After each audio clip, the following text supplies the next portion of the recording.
सपना और अंजलि दोनों बहनें पढ़ने में बहुत होशियार थी। वो दोनों हमेशा ही स्कूल में अच्छे नंबरों से पास होती थी। मुझे तो बड़ी होकर आईपीएस बनना है और मुझे तो डॉक्टर बनना है।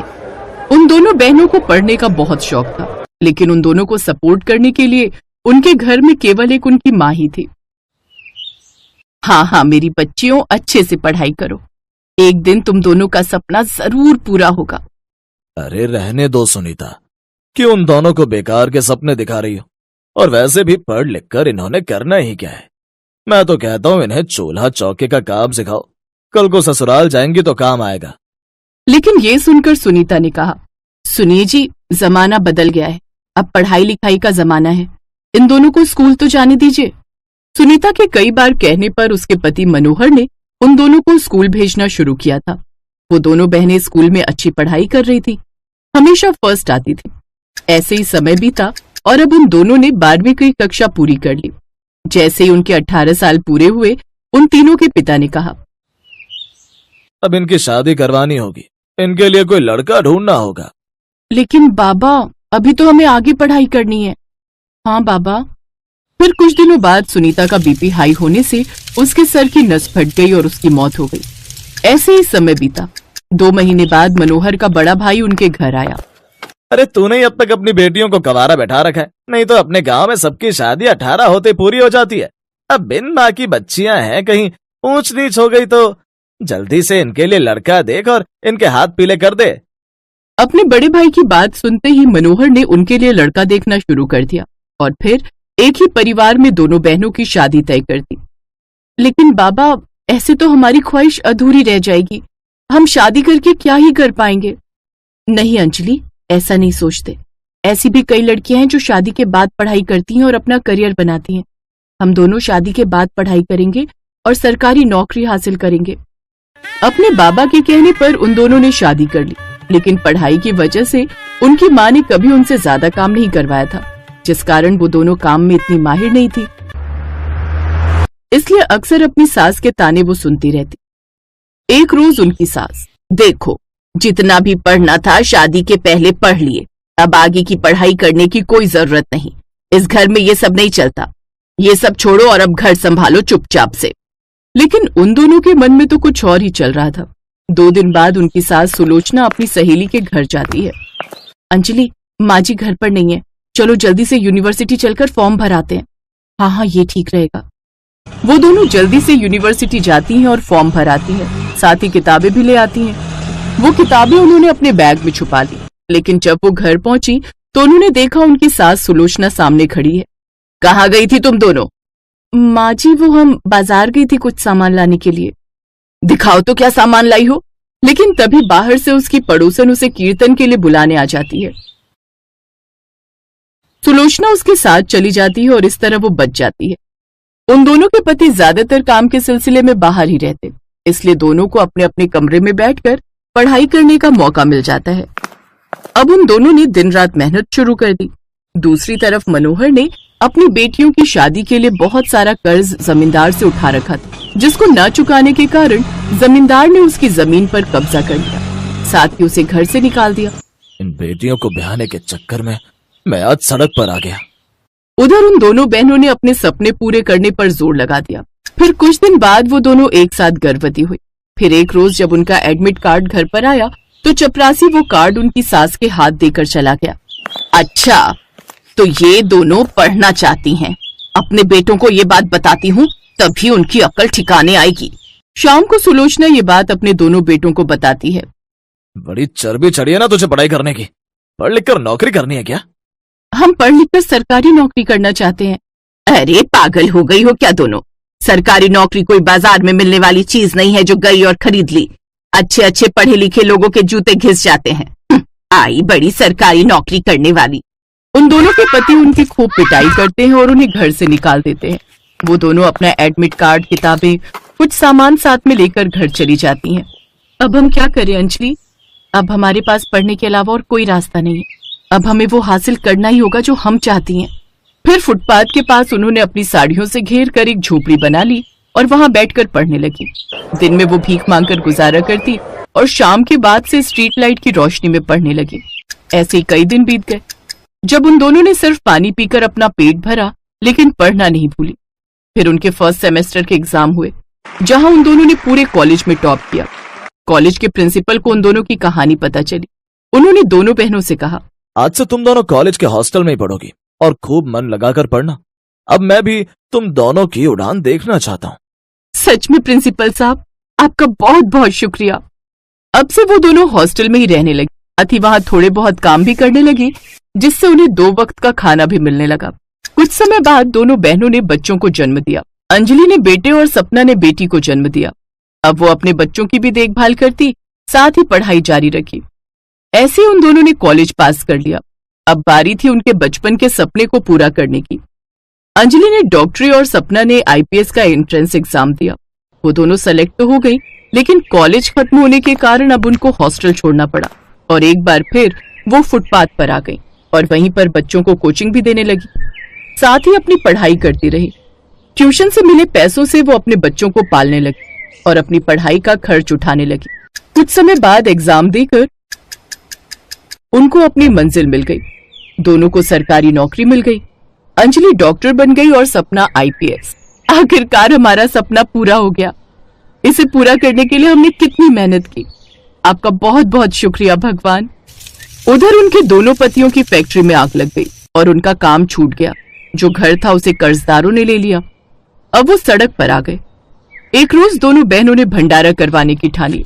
ये खबर मिलते ही सभी गरीब और भिखारी लोग उनके भंडारे में आए, जिसमें उनके पिता मनोहर और उसकी सास सुलोचना और उनके पति भी थे। उन दोनों को सफल होता देख वो सब हैरान रह गए। हमें माफ कर दो बहू, हमारे कर्मों की सजा हमें मिल गई है। ये हमारे बच्चे हैं, हमें माफ कर दो अंजलि। हाँ सपना, तुम भी मुझे माफ कर दो। और बाबा, आपका ये हाल कैसे हुआ? फिर मनोहर ने उसको सारी बात बताई। अपनों का ये हाल देख उन दोनों बहनों को उन पर दया आ गई और उन्होंने सब कुछ भुलाकर उन सबको अपना लिया। अब अपनी दोनों सरकारी नौकरी वाली बहुएं खुशी खुशी नौकरी करती और उसकी सास उनके दोनों बच्चों का ध्यान रखती।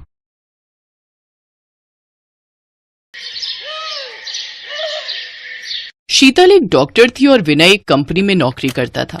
कुछ समय बाद दोनों ने शादी कर ली। उसके बाद विनय और शीतल ने एक फ्लैट ले लिया और शहर में ही रहने लगे। विनय के माता पिता दूसरे शहर में रहते थे। कुछ दिनों के लिए विनय के माता पिता उसके पास रहने के लिए आने वाले थे। शीतल, मैं माँ पापा को लेने स्टेशन जा रहा हूँ। चलो, आज संडे है, हम दोनों की क्लिनिक की छुट्टी रहेगी, तो थोड़ा समय भी निकल आएगा। हाँ, पर मैं कुछ कह नहीं सकती हूँ। हो सकता है बीच में मुझे ऑनलाइन अपॉइंटमेंट्स भी देखनी पड़े। हाँ हाँ, कोई नहीं, सब हो जाएगा। चलो, मैं आता हूँ। और फिर विनय अपने माता पिता को ले आता है। बड़ी कमजोर हो गई हो बहू, कुछ खाती पीती नहीं हो क्या?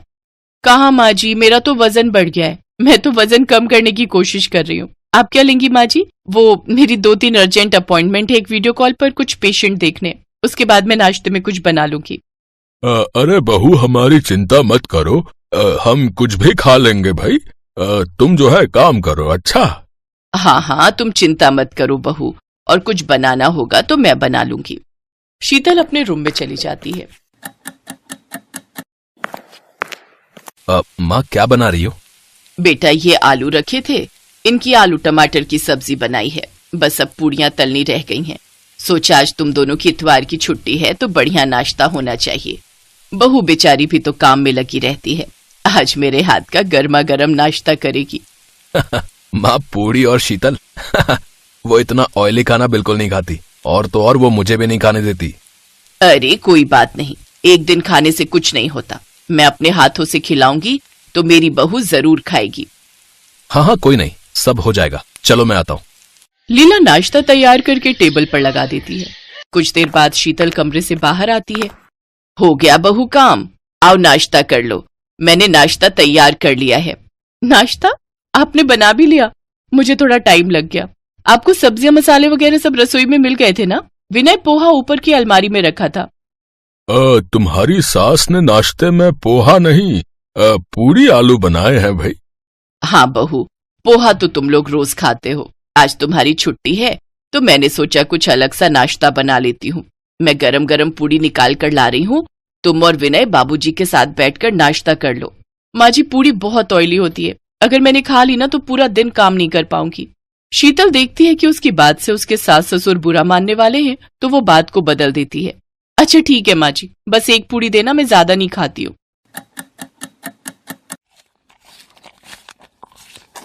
अच्छी बनी है माँ जी। और मैं बोल रही थी दोपहर में आप क्या खाओगे? मैं विनय के साथ जाकर सामान और सब्जियां खरीद लाती हूँ।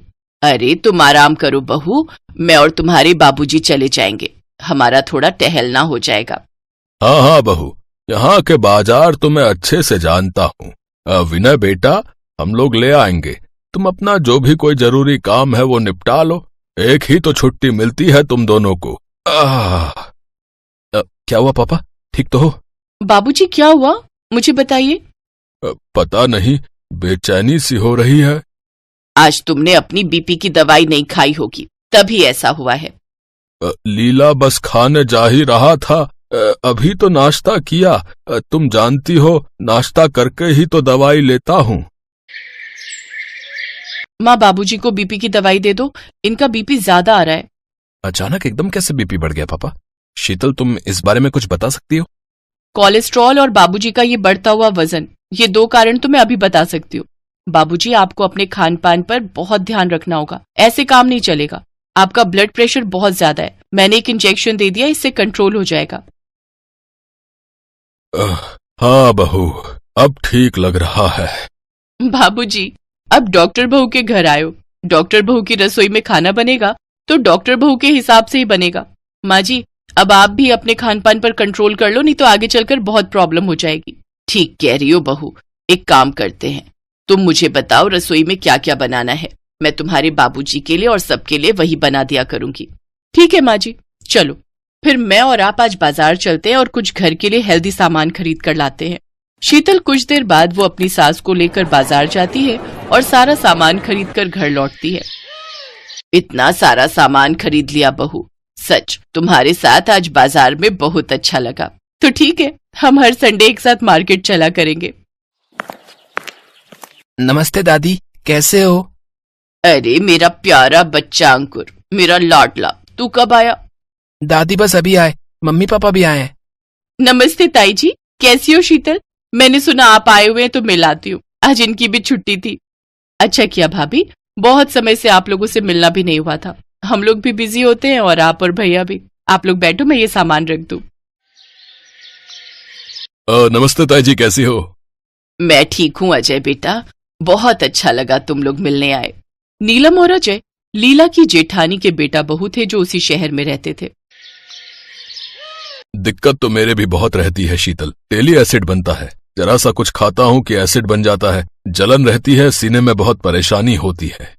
कोई बात नहीं भैया, मैं आपको मेडिसिन लिख दूंगी, आप ले लेना, उससे आराम पड़ेगा। और आप एसिड के लिए please oily food, junk food और बाजार का खाना अवॉइड करो, जितना हो सके हल्का हल्का खाना खाओ ताकि आपको एसिड ना बने। दादी, मुझे बर्गर खाना है। हाँ हाँ, मैं अभी तुम्हारे दादाजी से बर्गर मंगवाती हूँ। बस जब देखो बर्गर, पेटी, पिज्जा यही खाने का सूझता है। मैंने सुबह नाश्ते में आलू के सैंडविच बनाए तो वो इसने नहीं खाए, अब बर्गर खाएगा, ये भी बहुत परेशान करता है। कोई बात नहीं नीलम बहू, मैं अभी इसके लिए बर्गर वगैरह ले आता हूँ। शीतल ने उस समय कुछ बोलना ठीक नहीं समझा, क्योंकि नीलम और अजय उनके घर पर मेहमान थे। कुछ देर बाद शीतल के ससुर बर्गर खरीद कर ले आते हैं। अंकुर बर्गर खा लेता है, पर कुछ देर बाद अंकुर के पेट में दर्द होने लगता है। मम्मी, मेरे पेट में बहुत दर्द हो रहा है। आज फिर तुम्हारे पेट में दर्द है? शीतल, अंकुर के पेट में अक्सर कुछ खाकर दर्द हो जाता है, जरा इसको चेक करना। भाभी, अंकुर बाजार का कितना जंक फूड खाता है, प्लीज आप सच बताना। ये जब भी स्कूल से आता है इसके हाथ में कभी बर्गर, कभी पेटी, कभी कुलचे छोले, और तो और ठंडी वो बर्फ वाली आइसक्रीम होती है, वो भी खाता हुआ आता है। बस भाभी, यही वजह है, ये सब हमारे खान पान से जुड़ा होता है। ये लो अंकुर बेटा, ये दवाई खा लो, अभी पेट में दर्द ठीक हो जाएगा। और भाभी, अगर अंकुर बर्गर मांगता है तो आप उसको घर पर चपाती रोल बना कर दिया करो। आप मेरे साथ आओ, मैं आपको चपाती रोल बनाकर दिखाती हूँ। शीतल नीलम और लीला को अपनी रसोई में ले जाती है और कुछ रोटियां लेकर साथ में सब्जी और पनीर लगाकर बढ़िया से चपाती रोल और पिज्जा स्टाइल की रोटी तैयार करती है। सब लोगों को रोल और पिज्जा स्टाइल रोटी बहुत टेस्टी लगती है। चाची जी, मेरे पेट में दर्द बिल्कुल ठीक हो गया है, क्या मैं ये खा सकता हूँ? हाँ हाँ अंकुर बेटा, तुम बिल्कुल खा सकते हो, पर एक शर्त है, मुझे प्रॉमिस करो कि तुम आज के बाद बाजार का जंक फूड नहीं खाओगे। मम्मी आपके लिए दाल सब्जी जो भी बनाएंगी आप वही खाओगे। प्रॉमिस चाची जी, मैं बाजार का जंक फूड नहीं खाऊंगा। मैं मम्मी के हाथों का बना ही खाना खाऊंगा। थैंक यू शीतल। भाभी ये तो मेरा फर्ज था। सब शीतल की बात को गहराई से लेते हैं। शीतल अपनी रसोई में बनाने वाले नाश्ते से लेकर रात के डिनर की सारी चीज अपने सास ससुर को भी बताती है और अपने जेठ जेठानी को भी। वो सब बहुत खुश होते हैं कि शीतल एक बहुत अच्छी होनहार डॉक्टर होने के साथ साथ एक बहुत अच्छी बहू भी है। शीतल बहू, तुमने दोपहर के लिए लौकी मंगवाई थी और पपीता बहुत बढ़िया आया हुआ था। मैं वो भी ले आया हूँ। अच्छा किया बाबूजी, मैं दिन में काट दूंगी, फिर सब खाएंगे। शीतल की सास उसे अपने गले से लगा लेती है। शीतल भी खुश थी कि उसके सास ससुर ने उसकी बातों को महत्व दिया और उन पर अमल किया।